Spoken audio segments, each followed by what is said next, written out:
Ipatutupad na rin ng MMDA ang no-contact apprehension policy malapit sa ilang paaralan sa Metro Manila. Nag-iembudo kasi ang mga sasakyan doon dahil sa hatid sundo ng mga estudyante. Saksi, si Maki Pulido. Tuwing hatiran o sunduan ng mga estudyante sa ilang pribadong eskwelahan sa Metro Manila, sabi ng MMDA, sure na yan, mabigat ang traffic.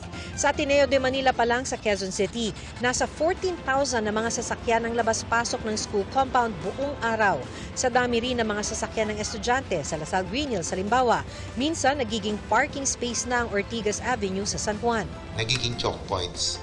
Ito pong mga lugar na ito dahil po sa dami ng sasakyan na naghahatid at nagsusundo po ng mga estudyante. Minsan, 2, 3 lanes na yung nasasako.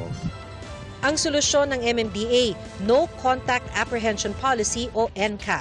Nagkakabit na raw ng mga CCTV sa mga bahagi ng EDSA, Ortigas at Katipunan malapit sa mga entrada ng Poveda, Lasal Green Hills, Xavier School at Immaculate Conception Academy o ICA, Miriam College at Ateneo. Tatanggalin na raw ang MMDA traffic enforcers sa lugar.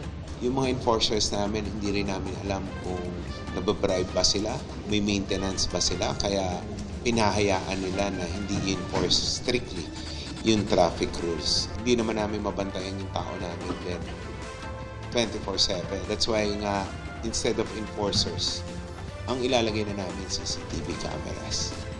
Sa meeting kanina kasama ang MMDA, sinabi ng mga kinatawan ng mga pribadong eskwelahan na suportado nila ang balak gawin ng MMDA. Kahit naman daw sila ayaw sa mabigat na traffic, kaya may kanya-kanyang inisyatibo daw sila para mabawasan ito.